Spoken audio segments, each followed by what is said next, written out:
CM ಆಗಲೇಬೇಕು ಅಂತ D K ತೀರ್ಮಾನ ಮಾಡಿದ್ದಾರಲ್ವಾ, ಅದಕ್ಕೆ ತಕ್ಕಂತೆ ಅವರು ಮಾತುಗಳಲ್ಲೇ ಕೊಡ್ತಾ ಇದ್ದಾರೆ ಎಲ್ಲರಿಗೂ. ಎಲ್ಲ ಭಾವನಾತ್ಮಕವಾಗಿ ಒಂಥರ ಎಮೋಷನಲ್ ಮೂವಿ ಇದ್ದಂಗಿದೆ ಇದು ನೋಡಿದ್ರೆ.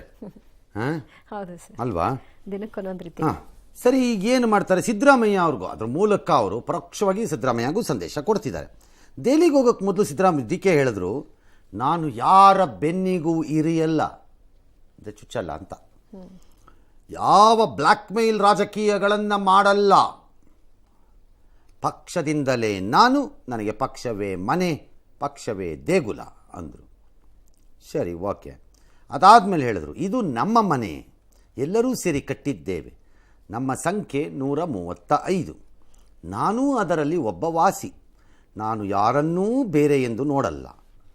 ಸೋನಿಯಾ ನಮ್ಮ ರೋಲ್ ಮಾಡೆಲ್, ಪಕ್ಷದ ತೀರ್ಮಾನವೇ ಫೈನಲ್ ಅಂತ ಹೇಳ್ಕೊಂಬಿಟ್ರು. ಸೋನಿಯಾ ನಮ್ಮ ರೋಲ್ ಮಾಡೆಲ್.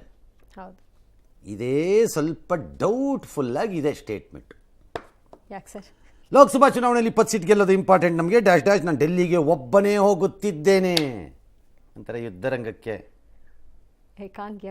ಏಕಾಂಗಿಯಾಗಿ ಹೋಗ್ತಾ ಇದ್ದೀನಿ, ಶತ್ರುಗಳನ್ನು ಸದೆ ಬಡದು ಬಂದುಬಿಡ್ತೀನಿ ಅಂತ ಆಶೀರ್ವಾದ ಮಾಡು ಅಮ್ಮ ಅಂದ್ಬಿಟ್ಟು ಹೋಗಲ್ವಾ? ಅಂತ ಗಾಣಿಗೆ ಹಾಕಿಸ್ಕೊಂಬಿಟ್ಟು ಫಿಲಮಲ್ಲೆಲ್ಲ ಹಂಗೆ ಸಾಹೇಬರು ಒಂಟ್ರು ಒಬ್ಬರೇ ಅಂತ. ಬಟ್ ಏನೇ ಆದ್ರೂ ರಥ ಓಡ್ಸಕ್ಕೆ ಮತ್ತು ಜೊತೆಯಲ್ಲಿ ಒಂದು ಸಪೋರ್ಟ್ಗೆ ಯಾರು ಇಬ್ಬರು ಬೇಕಲ್ಲ. ಹಂಗಾಗಿ ಅವ್ರು ಏರ್ಪೋರ್ಟ್ಗೆ ಹೋಗೋ ಅಷ್ಟೊತ್ತಿಗೆ ಹ್ಯಾರಿಸು ಬಾಲಕೃಷ್ಣ ಸೇರ್ಕೊಂಡ್ರಂತೆ. ಹಾಂ, ಏನು ಆ ಮೆಸೇಜ್ ಕೊಟ್ಟಿದ್ದವರು ಸಿದ್ದರಾಮಯ್ಯನವ್ರಿಗೆ ಸರ್. ಸೋಮವಾರ ಅವ್ರು ಹೋದಾಗ ಅವ್ರ ಜೊತೆಗೆ ಬೆಂಬಲಿಗರ ಪಡೆ ಕರ್ಕೊಂಡು ಹೋಗಿದ್ರು. ಎಲ್ಲರಿಗೂ ಗೊತ್ತಾಗತ್ರಿ, ಅದೇನು ಸಿಂಪಲ್ ಮ್ಯಾಟ್ರ್ ಅದು. ಸೋನಿಯಾ ಗಾಂಧಿ ರೋಲ್ ಮಾಡೆಲ್ ಪಕ್ಷಕ್ಕೆ ಯಾಕೆ ಅದು ಯಾಕೆ ಡೇಂಜರ್? ಅದು ಒಂದೇ ಡೌಟ್ಫುಲ್ ಆಗಿ ಬರ್ತಿರೋದು ನನಗೆ. ಸೋನಿಯಾ ಗಾಂಧಿ ರೋಲ್ ಮಾಡೆಲ್ ಆದರೆ ಈಗ ಕಾಂಗ್ರೆಸ್ಸಿಗರು ಅನ್ಕೋತಾ ಇರೋದು ಅದೇನೆ. ಇದು ಖರ್ಗೆ, ರಾಹುಲ್ಲು, ಸುರ್ಜೇವಾಲಾ, ವೇಣುಗೋಪಾಲ್ ಎಲ್ಲೂ ಇತ್ಯರ್ಥ ಆಗಕ್ಕಾಗಲ್ಲ. ಇದು ಮೇಡಮ್ ಲೆವೆಲಲ್ಲೇ ಆಗಬೇಕು ಅಂತ, ಅಲ್ಲಿಂದನೇ ಬರಬೇಕು. ಮೇಡಮ್ಮೇ ಕರ್ಸಿ ಹೇಳಬೇಕು, ಇದನ್ನ ಸೆಟ್ಲ್ ಆಗಲ್ಲ ಈ ಮ್ಯಾಟ್ರು ಅಂತ. ಅದರಲ್ಲೂ ಡಿ ಕೆ ಬಗ್ಸೋದಾದ್ರೆ ಮೇಡಮ್ ಬಗ್ಗಿಸ್ಬೇಕು ಅಂತ ಇವ್ರದೆಲ್ಲ ಆಸೆ. ಇವ್ರು ಹೆಂಗ್ ಭಾವನಾತ್ಮಕವಾಗಿ ಹೇಳ್ತಾರೋ. ಸೊ ರೋಲ್ ಮಾಡೆಲ್ ಆದ್ಮೇಲೆ ಸೋನಿಯಾ ಗಾಂಧಿ ಅವ್ರು ಏನ್ ಮಾಡಿದ್ರು? ಅವ್ರೇನ್ ಹೇಳ್ತಾರೆ ಅಲ್ರಿ, ಇವ್ರು ಒಳ್ಳೆ ಕತೆ ಆಯ್ತು ನನ್ನ ಜೊತೆ ಇಷ್ಟು ವರ್ಷ ಕೂತ್ ಮೇಲೆ ತ್ಯಾಗ ಮಾಡೋದು. ಮತ್ತೆ ತ್ಯಾಗ ಮಾಡ್ಬಿಟ್ರು ಪ್ರೈಮ್ ಮಿನಿಸ್ಟರ್ ಹುದ್ದೆ ಬಂದಾಗ. ಇವರೇ ಮೊನ್ನೆ ಪ್ರಸ್ತಾಪನೆ ಮಾಡಿದಾರಲ್ಲ ಸರ್. ಯಾಕೋ ಸ್ವಲ್ಪ ಡೌಟ್. ಕಾಂಗ್ರೆಸ್ ಪಕ್ಷದ ನಮ್ಮ ಪ್ರಧಾನ ಕಾರ್ಯದರ್ಶಿಗಳು ನೀವು ಒಬ್ಬನೇ ಬರಬೇಕು ಅಂತ ನನಗೆ ಸೂಚನೆ ಕೊಟ್ಟಿದ್ದಾರೆ. ಆರೋಗ್ಯಕರವಾಗಿದ್ದೀನಿ, ನನ್ನ ಆರೋಗ್ಯ ಬಹಳ ಉತ್ತಮವಾಗಿದೆ, ನನ್ನ ಡ್ಯೂಟಿ ನಾನು ಮಾಡಿದ್ದೀನಿ. I have done my duty. Congress party ನನ್ನ ನಿರೀಕ್ಷೆ ಡಿ ಕೆ ಶಿವಕುಮಾರ್ ನಮ್ಮ ಅಣ್ಣ ಆಗಿರೋದ್ರಿಂದ ಆಗಬೇಕು ಅನ್ನೋದು. ಕಷ್ಟಪಟ್ಟಿದ್ದಾರೆ, ಸತತ 3 ವರ್ಷಗಳ ಕಾಲ ಪಕ್ಷವನ್ನ ಸಂಘಟನೆ ಮಾಡಿದ್ದಾರೆ. ಪಕ್ಷ ಸಂಕಷ್ಟದಲ್ಲಿತ್ತು. ಸೊ ಶ್ರೀಮತಿ ಸೋನಿಯಾ ಗಾಂಧಿ ಅವರಿಗೆ ಮತ್ತು ಮಲ್ಲಿಕಾರ್ಜುನ್ ಖರ್ಗೆ ಅವರಿಗೆ ಏನು ಮಾತನ್ನ ಕೊಟ್ಟಿದ್ರು, ಆ ಮಾತಿನಂತೆ ಇವತ್ತು ಪಕ್ಷವನ್ನ ಅಧಿಕಾರಕ್ಕೆ ಕೊಟ್ಟು ಅವರಿಗೆ ಸರ್ ಎಲ್ಲರೂ ಪಕ್ಷದ ತೀರ್ಮಾನವೇ ಫೈನಲ್ ಅಂತ ಹೇಳಿದ್ ಆನ್ಲೈನ್ ರೆಸಲ್ಯೂಷನ್ ಮಾಡ್ಕೊಂಡ್ಮೇಲೂ ಶಾಸಕರ ಅಭಿಪ್ರಾಯ ಕಲೆಕ್ಟ್ ಮಾಡಿದ್ರು, ಓಟ್ ಹಾಕ್ಸಿದ್ರು. ಅದನ್ನ ಯಾಕೆ ಮಾಡ್ಕೊಂಡ್ರು ಅನ್ನೋದೇ ಗೊತ್ತಾಗಿಲ್ಲಲ್ಲ ಸರ್. ಹಂಗೆ ಅದು ರೀ, ಅದೆಲ್ಲ ಪ್ರಾಸೆಸ್ ಅಷ್ಟೇ. ಸುಮ್ಮನೆ ಹಂಗೆ ನೀವು ಅದರಲ್ಲೆಲ್ಲ ಅರ್ಥಗಳು ಹುಡುಕೊಂಡು ಅದ್ರ ನಾನು ಎಲ್ಲಿಂದ ಕೊಡಲಿ ಅದಕ್ಕೆ ಉತ್ತರ. ಮತ್ತೊಂದು ಕಡೆ ನಿನ್ನೆಯಿಂದ ದೆಹಲಿಯಲ್ಲಿ ಬೀಡು ಬಿಟ್ಟಿರುವ ಮಾಜಿ ಸಿಎಂ ಸಿದ್ದರಾಮಯ್ಯ ಸಿಎಂ ಪಟ್ಟನ್ನ ಗಟ್ಟಿಯಾಗಿ ಇಟ್ಕೊಂಡಿದ್ದಾರೆ. ಆ ಬಾಣಗಳನ್ನ ಅವರು ಕೂಡ ಬಿಡ್ತಾ ಇದ್ದಾರೆ. ನಿನ್ನೆ ದೆಹಲಿಗೆ ತೆರಳುವ ಮುನ್ನ ಸಿದ್ದರಾಮಯ್ಯ ಮಾತನಾಡಿದ್ ಬಿಟ್ರೆ ಬೇರೆ ಎಲ್ಲೂ ಕೂಡ ಅವರು ಮಾತನಾಡಿಲ್ಲ. ಸೈಲೆಂಟ್ ಆಗಿಯೇ ತಮ್ಮ ದಾಳಗಳನ್ನ ಉರುಳಿಸ್ತಾ ಇದ್ದಾರೆ. ಇವತ್ತು ಡಿ ಕೆ ಶಿವಕುಮಾರ್ ಅವರು ದೆಹಲಿಗೆ ಬಂದರೂ ಕೂಡ ಇಬ್ಬರು ಮುಖಾಮುಖಿ ಆಗಲಿಲ್ಲ. ಈ ಮಧ್ಯೆ ದೆಹಲಿಯಲ್ಲಿ ದರ್ಗಾಕ್ಕೆ ತೆರಳಿದ ಜಮೀರ್ ಅಹ್ಮದ್ ತಮ್ಮ ನಾಯಕ ಸಿದ್ದರಾಮಯ್ಯ ಸಿಎಂ ಆಗಬೇಕು ಅಂತ ಪ್ರಾರ್ಥನೆ ಮಾಡಿದ್ದಾರೆ. ಸಿದ್ದರಾಮಯ್ಯ ಆಪ್ತ ಶಾಸಕರು ತಮ್ಮ ನಾಯಕನೇ ಸಿಎಂ ಆಗಲಿ ಅಂತ ವಿಶ್ವಾಸವನ್ನು ವ್ಯಕ್ತಪಡಿಸ್ತಾ ಇದ್ದಾರೆ. ಸಿದ್ದರಾಮಯ್ಯ ಜೊತೆ ಬೆಂಬಲಿಗರು ಹೋಗಿರೋದು ಬಲ ಪ್ರದರ್ಶನಕ್ಕೆ ಅಲ್ಲ ಅಂತ ಪರಮೇಶ್ವರ್ ಅಭಿಪ್ರಾಯ ವ್ಯಕ್ತಪಡಿಸಿದ್ದಾರೆ. ಇನ್ನು ಪಟ್ಟದ ಫೈಟ್ ಸಹಜ ಬೆಳವಣಿಗೆ ಅಂತ ಜಗದೀಶ್ ಶೆಟ್ಟರ್ ಅವರು ಹೇಳಿದ್ದಾರೆ. ಗಂಟು ಇಲ್ಲ, ಯಾವ ಗಂಟು ಇಲ್ಲ, ಎಲ್ಲ ಸರಾಗವಾಗಿ ಇದೆ. 18 ಪ್ರಮಾಣ ವಚನ ಆಗಬಹುದು ಅಂತ ನಿರೀಕ್ಷೆ ಮಾಡ್ತಾ ಇದ್ದೇವೆ. ನನಗೆ ವಿಶ್ವಾಸ ಇದೆ 100% ಸಿದ್ದರಾಮಯ್ಯನವರದು ಹೈಕಮಾಂಡ್ ಕೂಡ ಅವರ ಪರವಾಗಿ ಒಲವು ಇದೆ. ಆದ್ರೆ ಅವರು ಏನಂದ್ರೆ ಎಲ್ಲರೂ ಕರೆಸಿ ಒಂದು ಸಮಾಧಾನಕರವಾದಂತಹ ಘಟ್ಟ ತರಬೇಕು ಅಂತ ಅವ್ರದ್ದು ಪ್ರಯತ್ನ ಅಷ್ಟೇ. ಶಕ್ತಿ ಪ್ರದರ್ಶನ ಮಾಡಬೇಕು ಅಂದರೆ ನಾವು ಗುಂಪು ಕಟ್ಕೊಂಡು ನಾವು ಹೋಗ್ಬೇಕು. ಆದರೆ ಆ ರೀತಿ ಇಲ್ಲ. ಅವರು ಅದನ್ನ ನಾಯಕರಿದ್ದಾರೆ, ಅವ್ರ ಜೊತೆಯಲ್ಲಿ ಹೋಗಿರ್ತಾರೆ ಶಾಸಕರು. ಹಂಗಂದಾಕ್ಷಣಕ್ಕೆ ಶಕ್ತಿ ಪ್ರದರ್ಶನ ಏನಾಗುತ್ತೆ?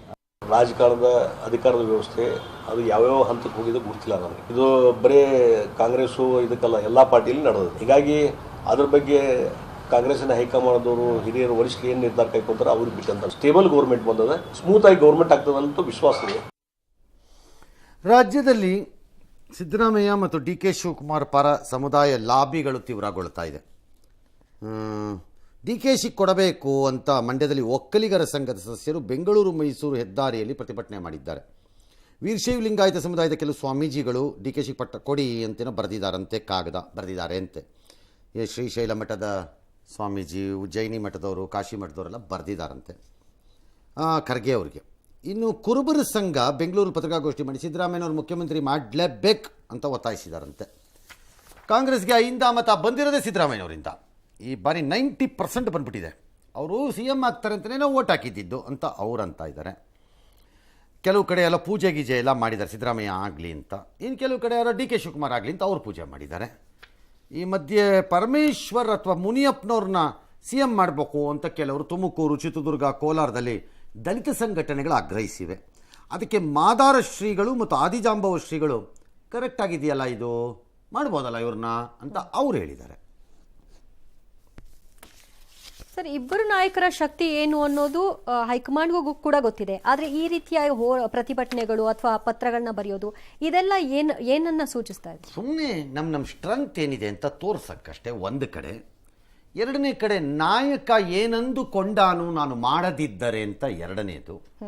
ಮೂರನೇದು ನನ್ನ ಸಮುದಾಯದ ವಿಚಾರ ಬಂದಾಗ ನಾನು ಮಾಡದೆ ಇನ್ಯಾವನ್ನು ಮಾಡಬೇಕು ಅಂತ ಮೂರನೇದು.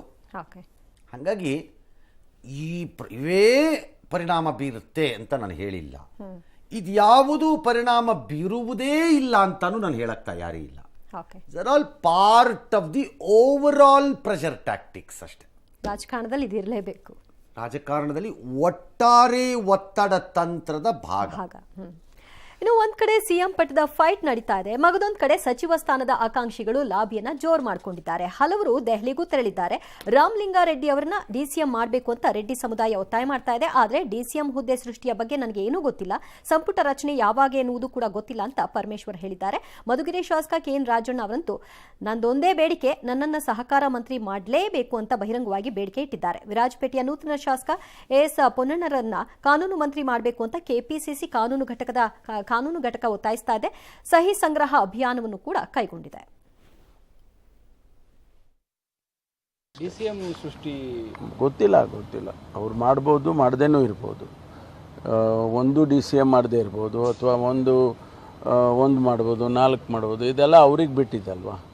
ಅದನ್ನು ನಾವು ಇಲ್ಲಿ ಸ್ಪೆಕ್ಯುಲೇಟ್ ಮಾಡೋದಕ್ಕೆ ಕಷ್ಟ. ಸಚಿವಾಕಾಂಕ್ಷಿ ಕೂಡ ನಾನು ಪ್ರಬಲ ಆಗಲೇಬೇಕು. ನಾನು ಯಾರು ಉಪಕಾರ ಕೊಡ್ತಾರೆ, ಯಾವ ಬೇಕು ಅಂತ ಬಯಸ್ತಾರೆ. ಅದೆಲ್ಲ ಕೋಆಪರೇಷನ್ ಬಿಟ್ಟು ಬೇರೆ ಹೇಳೋದಿಲ್ಲ. ಈ ಬಾರಿಗೆ ಅತಿ ಹೆಚ್ಚಿನ ಸಂಖ್ಯೆಯಲ್ಲಿ ಲಿಂಗಾಯತ್ ಮತಗಳು ಸಂಪೂರ್ಣವಾಗಿ ಕಾಂಗ್ರೆಸ್ ಪರ ಬಂದವು. ಸಮಾಜ ನೋಡ್ತಿರ್ತೈತೆ, ಯಾರು ನಮ್ಮ ಲಿಂಗಾಯತರಿಗೆ ಏನು ಮಾಡಿದ್ರು ಅಂತ ಸಮಾಜ ಕೂಡ ನೋಡ್ತಿರ್ತೈತೆ. ಖರ್ಗೆ ಅವ್ರಿಗೆ ಭೇಟಿಯಾಗಿದ್ದೇವೆ, ನಾವು ಕೇಳಿದ್ದೇವೆ.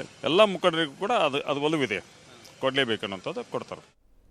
ಇನ್ನು ಸಿಎಂದೇ ಮುಗ್ದಿಲ್ಲ, ಈಗ ಸಚಿವ ಸ್ಥಾನಕ್ಕೆ ಆಮೇಲೆ ಖಾತೆ, ಆಮೇಲೆ ರೂಮು, ಹೌದು ಕೊಠಡಿ, ಅದನ್ನ ಹೌದು ಹಂಚಿಕೆ ಮಾಡಬೇಕು. ಆಮೇಲೆ ಕರೆಕ್ಟಾಗಿ ಹೊಸ ಕಾರ್ ತರಿಸ್ಕೊಟ್ರೆ ಸರಿ, ಯಾವ್ದಾರು ಹಳೆ ಪಳೆದೆಲ್ಲ ಕೊಟ್ರೆ ನೋಡ್ರಿ. ಆಮೇಲೆ ಇಂಥದ್ದೇ ಬೇಕು ಅನ್ನೋ ಡಿಮ್ಯಾಂಡ್. ಆಮೇಲೆ ಇದು ಕ್ವಾರ್ಟರ್ಸ್, ಮನೆ ಹೌದು.